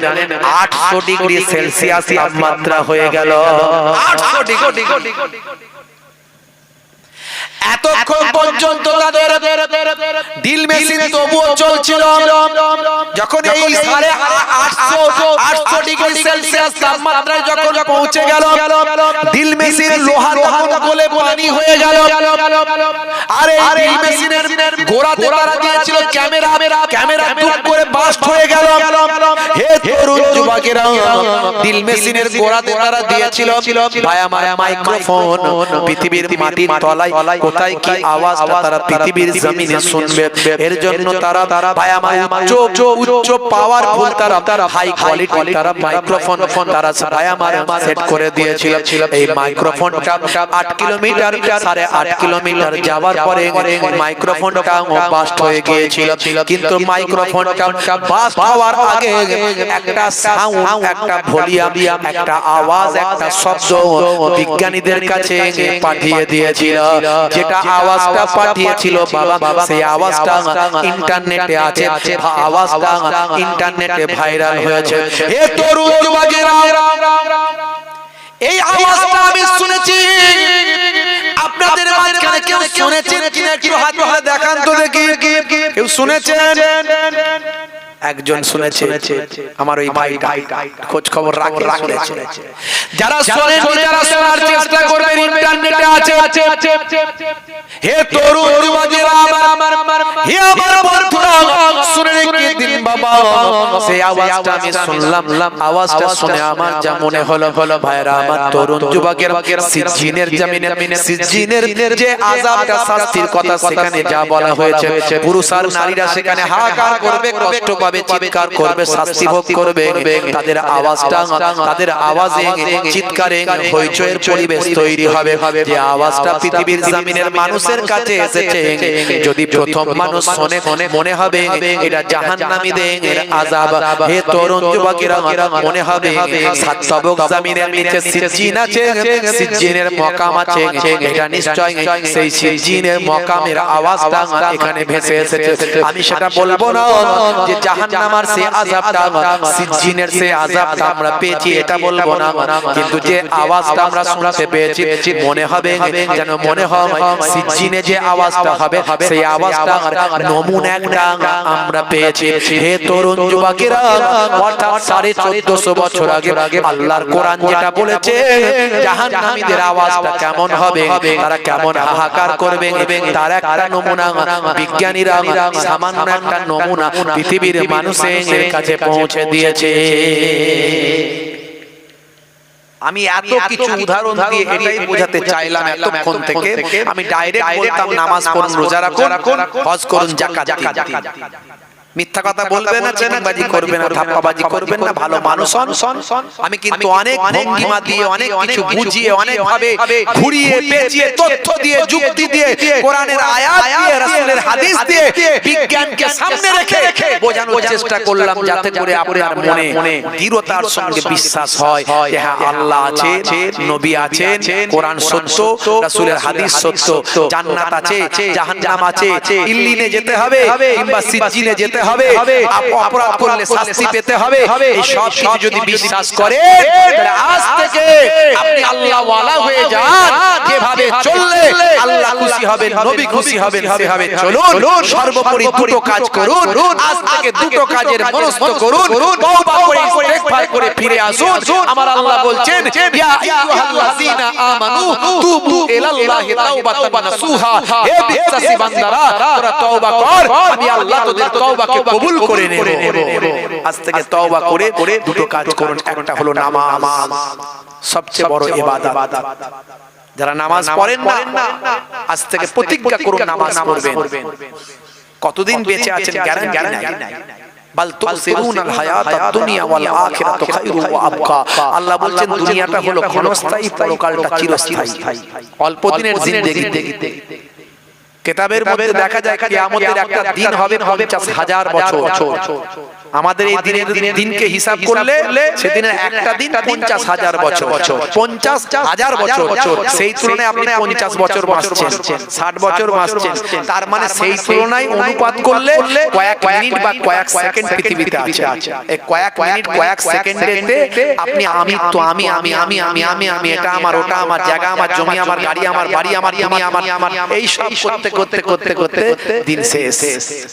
আল্লাহ বলছেন, হে দুনিয়ার মানুষ, হে দুনিয়ার মানুষ, শুনে রেখে দাও, ইয়া আইয়ুহাল্লাযীনা আমানু, হে বিশ্বাসী বান্দারা, লা তুলহিকুম আমওয়ালুকুম ওয়ালা আওলাদুকুম আন যিকরিল্লাহ ওয়া মান ইয়াফআল যালিকা ফাউলাইকা হুমুল খাসিরুন। হে বিশ্বাসী বান্দারা, না ভুলা দে মাল तुम्हारा औलाद तुम्हारे আল্লাহ की ইবাদত से, আল্লাহর ইবাদত থেকে যেন তোমাদের সম্পদ, মাল, গাড়ি, বাড়ি, জায়গা, জমি, ব্যবসা বাণিজ্য, তোমাদের সন্তান, ছেলে মেয়ে, আওলাদ যেন তোমাদেরকে আল্লাহ না ভুলিয়ে দেয়।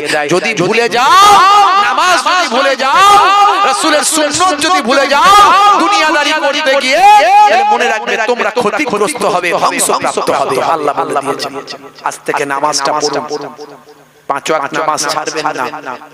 কাজকে বলুন, হে কাজ আমার নামাজ আছে। নামাজকে বলবেন না কাজ আছে, কাজকে বলুন নামাজ আছে। আমার নানা জান ছোট হুজুর কেবলা রাহমাতুল্লাহ আলাইহি বলতেন, বাবা নামাজের কথা বলতে গিয়ে বলতেন, বাবা কি দিয়ে বোঝাবো, ঝোড়া আর কোদাল দিয়ে বোঝাবো। দাদা জান পীরনাগরী হুজুর পীর কেবলা বলতেন, বাবা দিনে রাতে 5 বার নামাজ পড়তে 12 মিনিট করে যদি সময় লাগে, 1 ঘন্টা 5 বার 60, 1 ঘন্টা যদি নামাজে দাও, আমার আল্লাহর ওয়াদা তোমার 23 ঘন্টা সাকসেসফুল হয়ে যাবে। 5 ওয়াক্ত নামাজে আজানে মুয়াজ্জিন কি বলছে? হাইয়া আলাস সালাহ,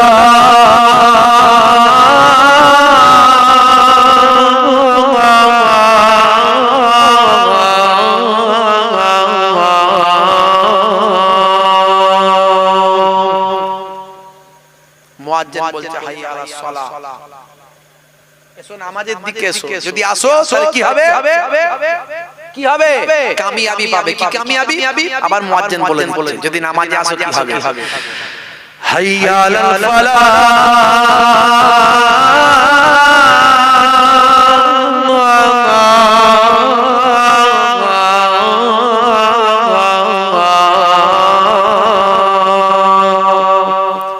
নামাজে এলে আমি আল্লাহ তোমাকে কামিয়াবি দান করে দেব।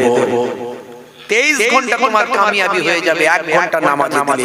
আজ থেকে প্রতিজ্ঞা করুন নামাজ পড়বেন, রাসূলের সুন্নাত ছাড়বেন না। রাসূলের সুন্নাত সবচেয়ে বড় সুন্নাত হচ্ছে মুখের দাড়ি। মুখের দাড়ি আপনি আমার মতো বড় দাড়ি রাখেন বা নাই রাখেন, অন্তত ছোট দাড়িও যদি রাখেন নবীর সুন্নাত মনে করে। বিরাট কোহলির মুখে দাড়ি, হরভজন সিং এর মুখে দাড়ি, লিওনেল মেসির মুখে দাড়ি, নেতা মন্ত্রী খেলোয়াড় প্লেয়ারের মুখে দাড়ি। একই লাইনে পড়া যাবে না, পড়লে নাকি কি হবে না, আল্লাহর সঙ্গে নবীকে এক করা হবে। বলুন না নাউজুবিল্লাহ। আল্লাহ নিজে নবীর নামটাকে পাশে ভালোবেসে রেখে দিয়েছেন। আর এই মাওলানা মৌলবীগুলো এত বড় পণ্ডিত হয়ে গেছে, তারা বলছে বাদ দিতে হবে। বলুন না নাউজুবিল্লাহ। কয়েকদিন আগে একটা বক্তা, ভালো বক্তা, আলেম ভালো হলে কি হবে? আলেম তো ভালো অনেকই থাকে, কথা ঠিক না ভুল?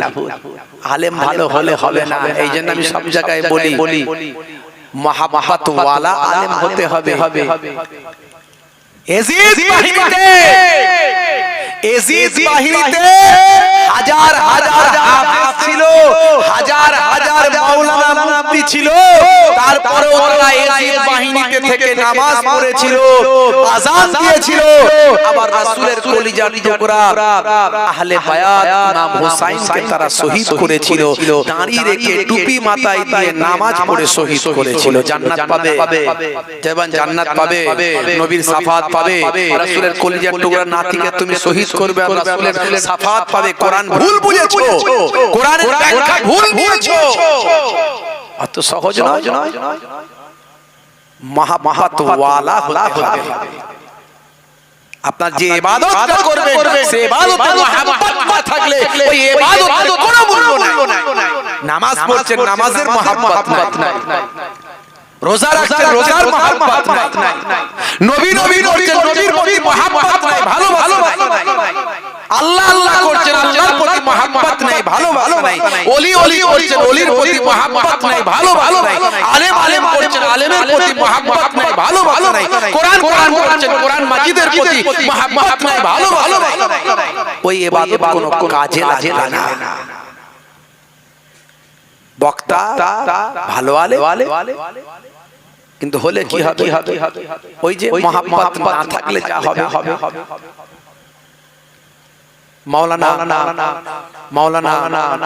আপনার কি বলে শেখ আহমদুল্লাহ সাহেব কতটা নবীকে ভালোবাসতে পেরেছেন তিনি জানেন।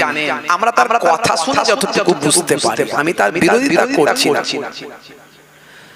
শেখ আহমদুল্লাহ সাহেব তিনি বলছেন 40 বছরের পর দয়ার নবী তিনি নাকি নবী হয়েছেন, তার আগে নবী ছিলেন না। তাহলে কি ছিলেন সেটা বলুন। কি ছিলেন? মানুষ ছিলেন আমাদের মতো। তিনি বলেছেন। এই নিয়ে বাংলাদেশ তোলপা, বড় বড় আলেমরা শুধু দল হয়ে গেছে। খালি বক্তব্য রাখলে তো হবে না, ঈমান আকীদার প্রশ্ন এখানে, বিশ্বাসের প্রশ্ন। 40 বছরের আগে নবী নাকি নবী ছিলেন না, তাহলে কি ছিলেন? বলুন। আমাদের মতো মানুষ ছিলেন। 40 বছরের আগে আমরা কি করি? যুবক অবস্থায় কি করে? মিথ্যা কথা বলেছে না বলেনি? আমরা সবাই কি সারা জীবন সত্যি কথাই বলে এসেছি এতদিন পর্যন্ত? মিথ্যা কথা বলেছি, অন্যায় কাজ করেছি, কারো গাছ থেকে মাঝে মাঝে ঢিল মেরে আম পেরেও খেয়েছি ছোটবেলায়, হয়েছে না? হয়নি। তাহলে নবীও কি করেছেন নাকি? তাহলে আপনাকে কি বলতে হবে? কথাটা ক্লিয়ার করা দরকার ছিল। আপনি ক্লিয়ার যেহেতু করেন। বন্ধুরা আমার, মাওলানা মুফতি গিয়াসউদ্দিন তাহেরি সাহেব দেখবেন মাঝে মাঝে জিকির করে, দেখবেন জিকির করে, সে জিকির করে, টান মান মেরে জিকির করে। যদি আমাদের দাদা হুজুর কেবলা সেই জিকিরের পক্ষপাতী নয়, সে মাঝে মাঝে টান মারে, সে তার ব্যাপার, সেটা শরীয়তে কতটুকু বৈধ অবৈধ তার ব্যাপার। আর সেখানে যদি মিউজিক গান এটা ওটা লাগে, তাহলে সেটা অবশ্যই হারাম বিদআত হবে। বুঝতে পারছেন? জিকির করে মাঝে মাঝে টান মারে, বুঝতে পারছেন? কিন্তু তারা তো আবার একটু বেশি আশিক মানুষ, খুব কড়া কথা বলেছে, আলটিমেটাম দিয়ে দিয়েছে, বলেছে 48 ঘন্টার মধ্যে তোমাকে ক্ষমা চাইতে হবে। ক্ষমা চাইতে হবে, না হলে কি হবে? তোমার বিরুদ্ধে আইনত ব্যবস্থা নেওয়া হবে। 48 ঘন্টার মধ্যে তোমাকে ক্লিয়ার করতে হবে যে তুমি যেটা বলতে চেয়েছো, তুমি এটা বলতে চাওনি। দয়ার নবী 40 বছরের আগেও নবী ছিলেন, আর 40 বছর বয়সে তিনি নবুয়তের স্বীকৃতি পেয়েছেন। এতদিন তো স্বীকৃতি পাননি, এতদিন প্রকাশ পায়নি, প্রমাণপত্র পায়নি, দলিল পায়নি। 40 দলিল পেলেন, সেই দলিলটার নাম হলো কোরআন মাজিদ। জোরে হবে না? 40 বছরের আগেও নবী ছিলেন, কথা ঠিক না? ছোট্ট বয়স মা আমিনা রাসূলের আম্মা জান বলেন যে সাধারণত বাচ্চা যখন পেটে থাকে নারীরা যে কষ্ট অনুভব করে সে কষ্ট আমি জীবনে অনুভব করিনি। যখন রাসূল পাক সাল্লাল্লাহু আলাইহি সাল্লাম আমার পেটে ছিল তখন আমার কাছে বড় বড় নবীদের স্ত্রীরা, বড় বড় পয়গম্বরদের স্ত্রীরা, আম্মা জানেরা, তারা আমাকে স্বপ্নের মধ্যে দেখা দিয়ে আমার দয়ার নবীর সুসংবাদ তারা আমাকে দিয়েছে। শুধু তাই নয়, ছোট্ট বয়স দুধের শিশু বাচ্চা যখন আল্লাহর নবী এতিম বাচ্চা, আরবের নিয়ম হলো দুধের শিশু বাচ্চাদেরকে ভাই আমার অন্য দলের অন্য গোত্রের মানুষেরা নিয়ে গিয়ে মানুষ করে একটু বড় সরো করে বাচ্চাকে তার বাড়ির কাছে ফিরিয়ে দেয়, তার বিনিময়ে কিছু পুরস্কার পায়। যখন সাদিয়া গোত্রের হালিমাতুস সাদিয়া রাসূলের দুধ মাতা ছিলেন, সেই হালিমাতুস সাদিয়া তার স্বামী হযরতে হারিস যখন বাচ্চা নেওয়ার জন্য আসছে, তাদের সওয়ারিটা উটটা বড় দুর্বল ছিল।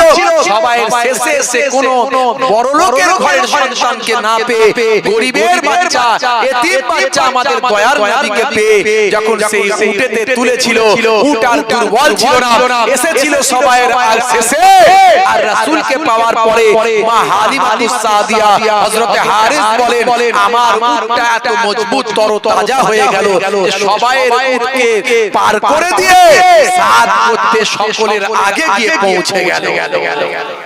সবাই অবাক, বলতে লাগলো হালিমা তুমি কি উট চেঞ্জ করেছো নাকি সওয়ারি চেঞ্জ করেছো? তিনি বললেন না, সওয়ারি চেঞ্জ করিনি, এতক্ষণ এই সওয়ারির পেটের উপরে যাকে বসিয়েছি সেই বসানো দুধের শিশু বাচ্চাটা তিনি অলৌকিক, তারই বরকতে আল্লাহ এই মর্যাদা দান করেছে। সেই নবী যখন মা হালিমাতুস সাদিয়ার বাড়িতে শিশু ছোট বাচ্চা হালিমাতুস সাদিয়ার কন্যা রাসূলের দুধ বোন যখন বাচ্চাকে কোলে নিয়ে যখন ঘুরে বেড়াতেন, মাঠে যেতেন, বাচ্চাদের খেলা দেখাতে যেতেন, মাঠে যেতেন, এদিক ওদিক যেতেন, তখন দুপুর হয়ে যেত, সূর্যের তাপ ছিল প্রখর। আম্মা জান হালিমা বললেন তার কন্যাকে, মা কেন তুই তোর দুধ ভাইকে নিয়ে ঘুরে বেড়াস, দেখতে পাচ্ছিস না সূর্যের কত তাপ, কত কষ্ট হবে তোর দুধ ভাইয়ের? তখন এই কন্যা বলেছিল, রাসূলের দুধ বোন বলেছিল, মাগো মা তুমি আমাদের দুধ ভাইয়ের নিয়ে চিন্তা করো না, কারণ এই দুধ ভাই কোন সাধারণ ভাই নয়, সাধারণ বাচ্চা নয়। আমি যতক্ষণ তাকে কোলে নিয়ে যেখানে যেখানে গেছি সূর্যের প্রচন্ড তাপ যাতে তার মাথায় না লাগে আমি লক্ষ্য করেছি এক টুকরো মেঘ আকাশে এসে ছায়া করতে শুরু করেছে। সেই নবী, সেই রাসূল, সেই হাবিব, দয়ার নবীর কত মর্যাদা, কত সম্মান। আজও সাহাবী গাছ জর্ডানের বুকে আছে, জর্ডানের বুকে আজও সাহাবী গাছ আছে। রাসূল পাক সাল্লাল্লাহু আলাইহি ওয়াসাল্লাম যখন তার চাচা জানের সঙ্গে ব্যবসা করার জন্য শামে যাচ্ছিলেন, সিরিয়া শাম যাওয়ার পথে জর্ডানের উপর দিয়ে যখন যাচ্ছিলেন, এমন সময় এই ফাঁকা মরুভূমি এলাকায় তারা বিশ্রাম নেওয়ার জন্য অপেক্ষা করতে লাগলেন যে একটু বিশ্রাম করতে হবে। কোনো গাছপালা পেলেন না, কোনো জায়গা পেলেন না যে একটু খাওয়াতে বিশ্রাম নেবেন। প্রচন্ড সূর্যের তাপ, তারা দেখতে পেলেন যে একটা শুকানো গাছ দাঁড়িয়ে আছে, শুকানো গাছ দাঁড়িয়ে আছে মরুভূমির উপরে, মরুভূমির উপরে। তারা সেই গাছের তলাতে যখন গিয়ে বসলেন, শিশু বাচ্চা ভাই আমার দয়ার নবী তখন কিশোর বয়স বা একটু বেশি বয়স, ভাইয়ার আমার সেই দয়ার নবী যখন সেই গাছের গোড়ায় পদার্পণ করলেন, আল্লাহর কুদরতি ক্ষমতায় অটোমেটিক গাছের ডালপালা বেড়ে গেল, পাতাগুলো সবুজ হয়ে গেল, পাতাগুলো বড় হয়ে গেল, শাখা প্রশাখা বিস্তার করলো। বড় এলাকা জুড়ে সেই গাছ দয়ার নবী সহ সকলকে ছায়া দিতে লাগলো। আজ 1400 বছর হয়ে গেছে, সেই গাছটা আজও জর্ডানের বুকে দাঁড়িয়ে আছে, দয়ার নবীর স্মৃতি বহন করছে। সারা পৃথিবীর মানুষ আজও সেই সাহাবী গাছ দেখে আসে। জোরে বলুন সুবহানাল্লাহ। সেই দয়ার নবীর সম্মানকে যে নষ্ট করবে আল্লাহ তার সমস্ত সম্মান নষ্ট করে দেবে। কথা ঠিক না ভুল? বন্ধুরা আমার, তরুণ যুবকেরা আমার, বক্তা বলছে ভালো আলেম, আমি আগেও বলছি আলেম ভালো, কিন্তু হলে কি হবে, মহাব্বত ছাড়া যদি কথা বলে বিপদ। তিনি বলছেন 40 বছর আগে নবী ছিলেন না, 40 বছরের পর থেকে নবী হয়েছেন। নাউজুবিল্লাহ। এই কথাটা খুব মারাত্মক কথা। অথচ যখন তিনি আবার এই বক্তব্যের পরিপ্রেক্ষিতে আবার যখন তিনি তার সাফাই দিচ্ছেন, নতুন করে ভাই আমার তিনি তার বক্তব্য পেশ করছেন, তখন বিষয়টাকে পুরোপুরি অ্যাভয়েড করে অন্য কথায় যাচ্ছেন। তিনি বলছেন বক্তাই লড়াই, বক্তাই বক্তব্য, এ বক্তা ও বক্তার বিরুদ্ধে। অবশ্যই এগুলো নিন্দনীয়। কোনো বক্তাকে ছোট করা উচিত নয়, কিন্তু 48 ঘন্টার মধ্যে ওনার বলা উচিত ছিল যে আমি এভাবে বলতে চাইনি, এভাবে বলতে চেয়েছি, এভাবে আমার কথাটা বেরিয়ে গেছে, হতে পারে। কিন্তু সেটা না বলে উনি অন্য কথা বলছেন। বন্ধুরা আমার, তরুণ যুবকেরা আমার, মুরব্বিয়ানেরা আমার, শুনে রেখে দিন, জেনে রেখে দিন, আল্লাহর নবী, আল্লাহর রাসূলকে আমার আল্লাহ রাব্বুল আলামিন ভাই আমার সবচেয়ে আগে থেকে, সমস্ত কুল কায়নাত সৃষ্টির আগে থেকে দয়ার নবীকে নবী হিসাবে মনোনীত করেছেন। তার প্রমাণ হলো রূহের জগতে আল্লাহর নবী যখন ছিলেন, তখন আমার আপনার নবীকে সমস্ত পয়গম্বর, সমস্ত ফেরেশতাদের সম্পর্কে আমার নবী ভাই আমার সেই যে সম্মতি নিয়েছিলেন, সেটা স্মরণ করার জন্য কোরআনে এসেছেন, হে নবী সেদিনের কথা স্মরণ করুন।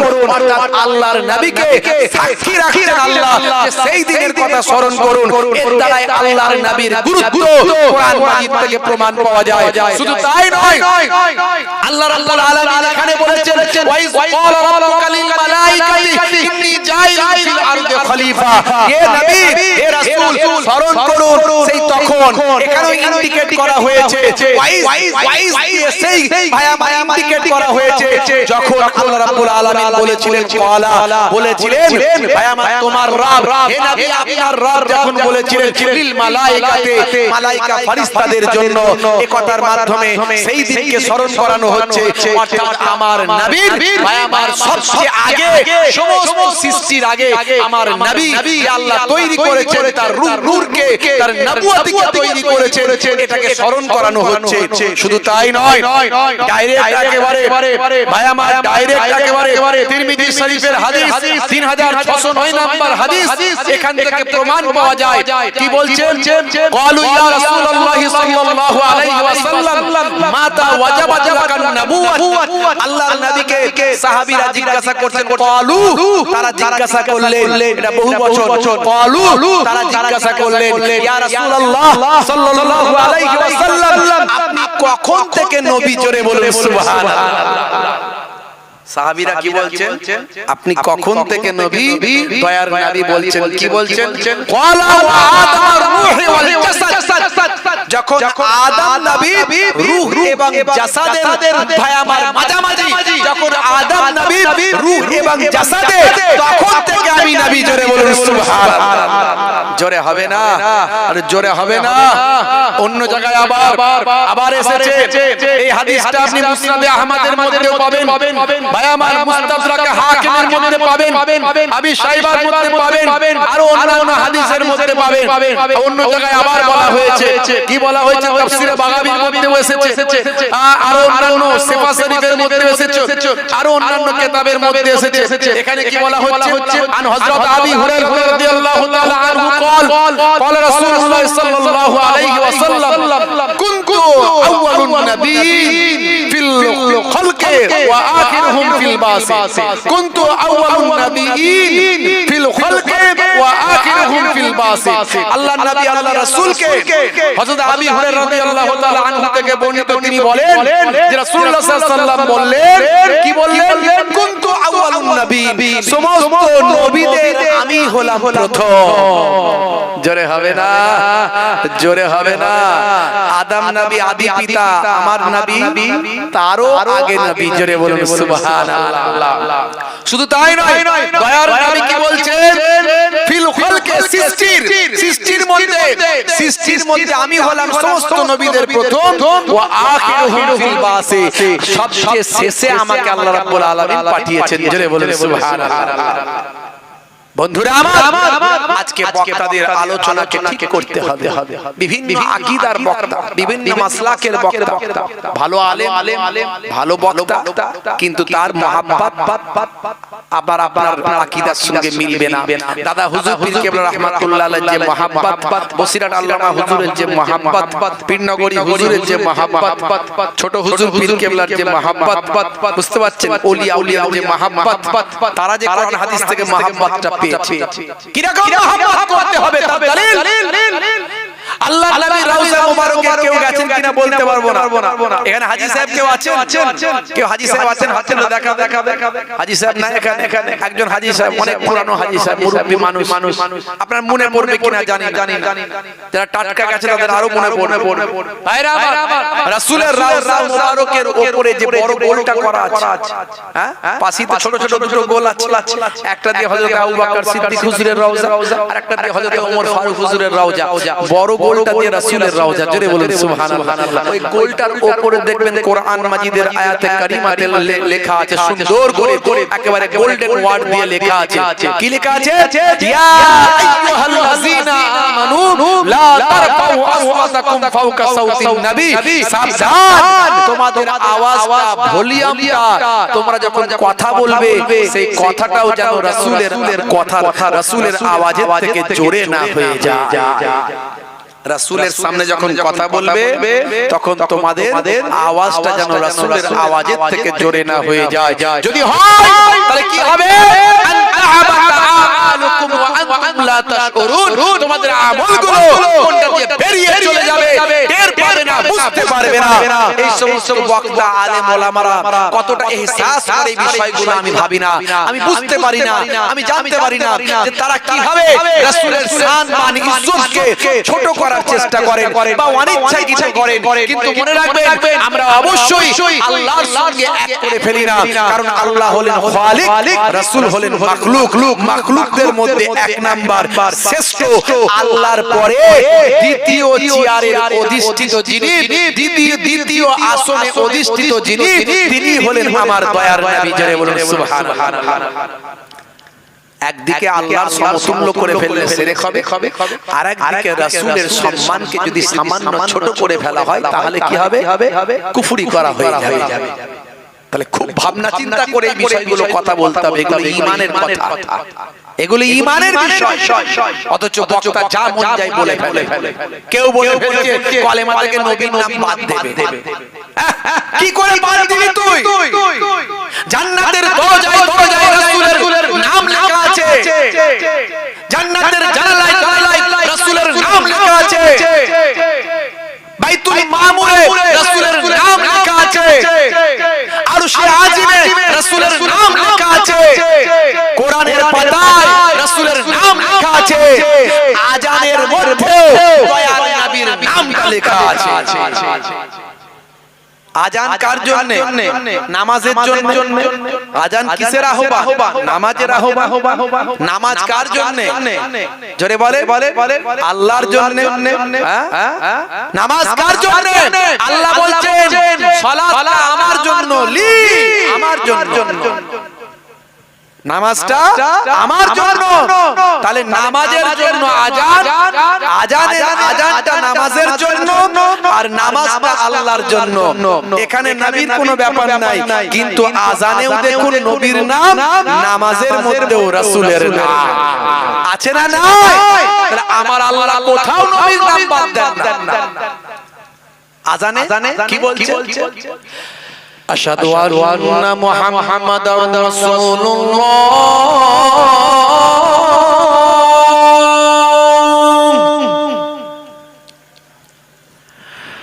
আশহাদু আন্না মুহাম্মাদার রাসূলুল্লাহ।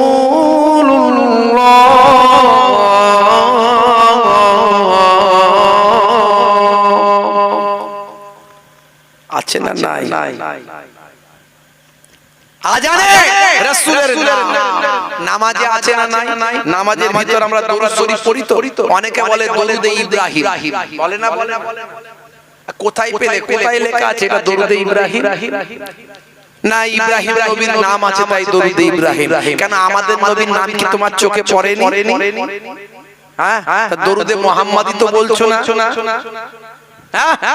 প্রথমেই তো আমাদের নবীর নাম আল্লাহুম্মা সাল্লি আলা মুহাম্মাদিন ওয়া আলা আলি মুহাম্মাদ আছে না নাই?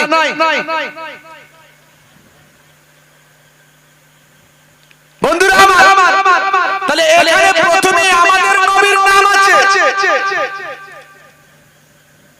অথচ নামাজ হলো আল্লাহর জন্য, অথচ সেই নামাজের মধ্যেও আমাদের নবীর নাম। শুধু নবীর নাম তা নয়, ওয়ালা আলে মুহাম্মদ আছে না নাই? ওয়ালা আলে মুহাম্মদ মানে কি? ওয়ালা আলে মুহাম্মদ, আলা মানে উপরে, আল মানে পরিবার, মুহাম্মদ মানে মুহাম্মদ সাল্লাল্লাহু আলাইহি ওয়াসাল্লাম। তাহলে মুহাম্মদ সাল্লাল্লাহু আলাইহি ওয়াসাল্লামের উপর, পরিবারের উপরেও দরুদ জোরে বলুন সুবহানাল্লাহ। জোরে হবে না?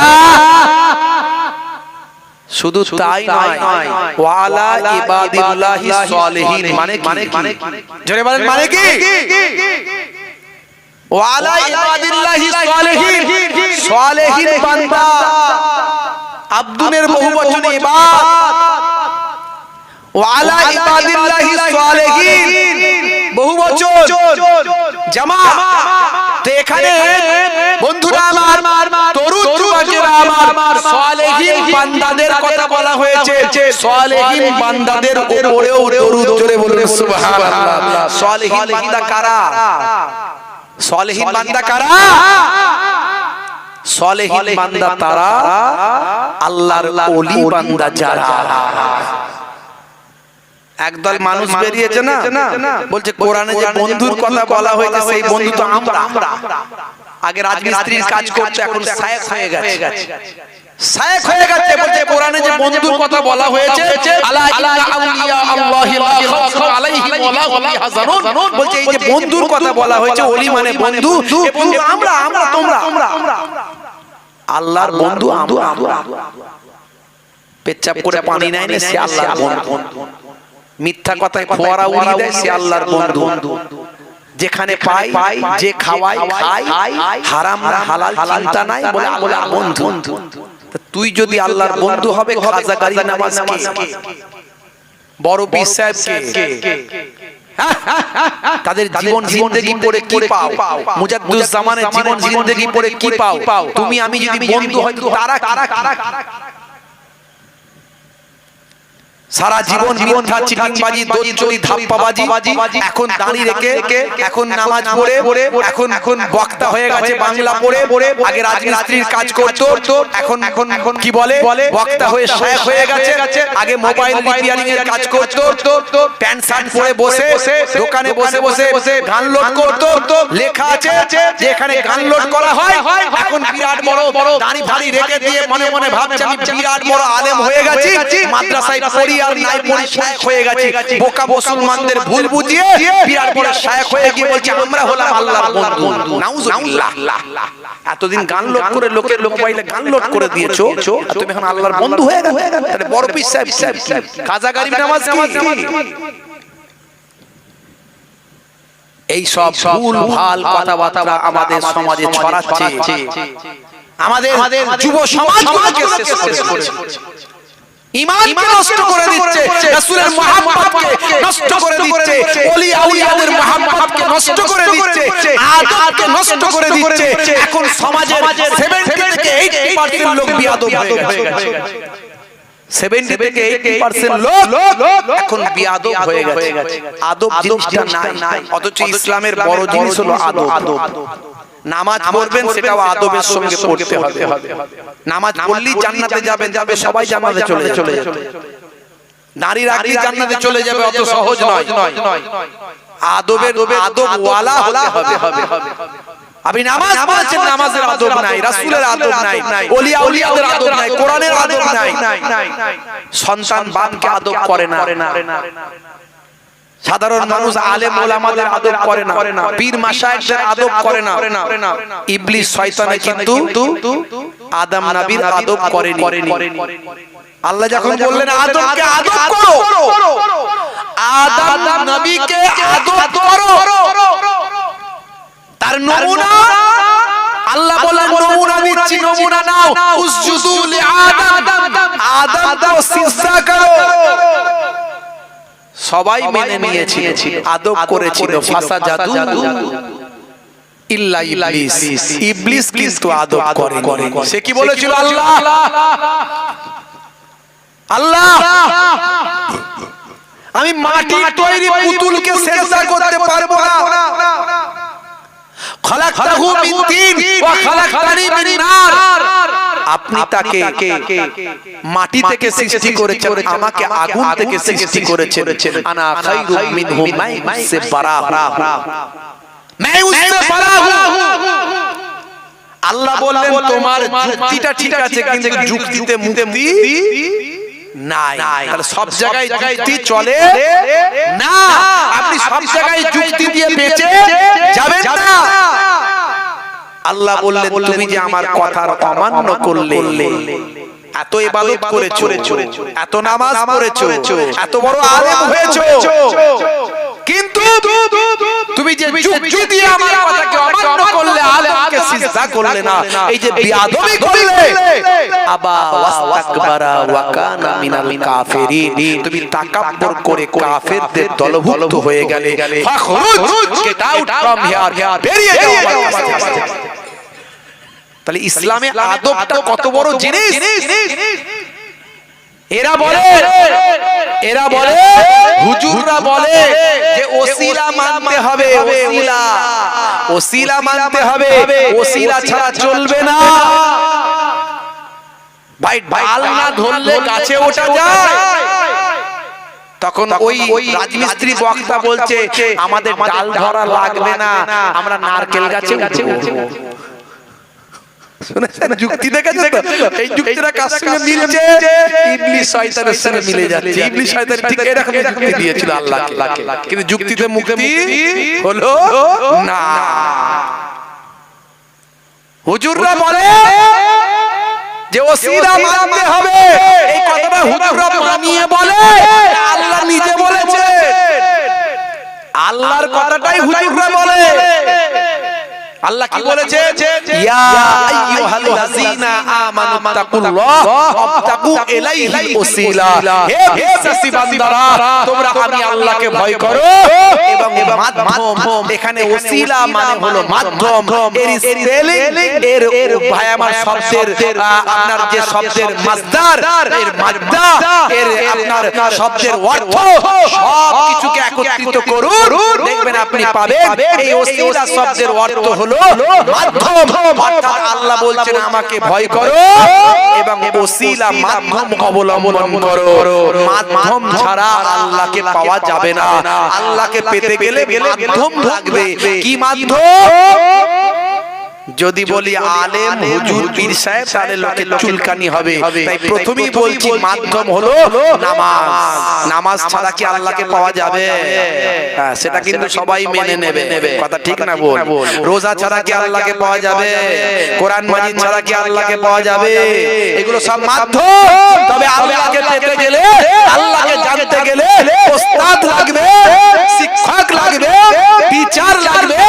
সেই টিচারটা হলো আমরা বলি পীর, কেউ বলে ওস্তাদ, কেউ বলে শায়েখ, কেউ বলে মাওলানা, যে যাই বলকে যা। পীর মানে হলো জ্ঞানবৃদ্ধ, বয়োবৃদ্ধ। আমরা তাই পীর মুর্শিদদের মানি। সেই ওস্তাদ, ওস্তাদ যিনি আপনাকে সঠিক পথের শিক্ষা দেবেন, যিনি আপনাকে ভাই আমার ভুল থেকে দূরে সরিয়ে আনবেন, যিনি আপনাকে সঠিকটা বুঝিয়ে দেবেন, সেই পীর মুর্শিদটা, এটাও হলো মাধ্যম। তাই আমরা মাধ্যম মানি। একদল বেরিয়েছে বলে আমাদের মাধ্যম লাগবে না, ওসিলা লাগবে না, আমরা ডাল ধরে গাছে উঠবো না, আমরা নারকেল গাছে উঠে যাব। আখেরি জামানা, ঈমান বাঁচানো বড় দায়। হে তরুণ যুবকেরা, হে আমার বন্ধুরা, শুনে রেখে দিন বাবা, যে জেনে রেখে দেন হে মুসলমান, আপনাকে আমাকে লক্ষ্য রাখতে হবে। সর্বপ্রথম তাই ঈমানটাকে শুদ্ধ করতে হবে, আকীদাটাকে মজবুত করতে হবে, বিশ্বাসটা ঠিক রাখতে হবে। কেন আমি এই কথাগুলো বললাম? তার মানে হলো, তার কারণ হলো আপনার রোল নাম্বার যদি হয় ফাঁকা, খাতা ভর্তি যদি হয় লেখা, মাস্টার খাতা দেখবেন পরীক্ষায় আপনি কোয়ালিফাই করতে পারবেন না, গ্র্যাজুয়েশন পাস আপনার হবে না, মাস্টার ডিগ্রি কমপ্লিট হবে না, এসএসসি তে কোয়ালিফাই করতে পারবেন না, আইএস আইপিএস ডব্লিউবিসিএস বা আমার পরীক্ষায় আপনি কোয়ালিফাই করতে পারবেন না। তার কারণ হলো রোল নাম্বারটা আপনার ফাঁকা, খাতা ভর্তি আপনার লেখা, রোল নাম্বারটা আপনি ভুল করেছেন, মাস্টার খাতা আপনার দেখবেন না। হে তরুণ যুবকেরা, আমি যে আলোচনাটা করলাম সেটা হলো ঈমানের আলোচনা।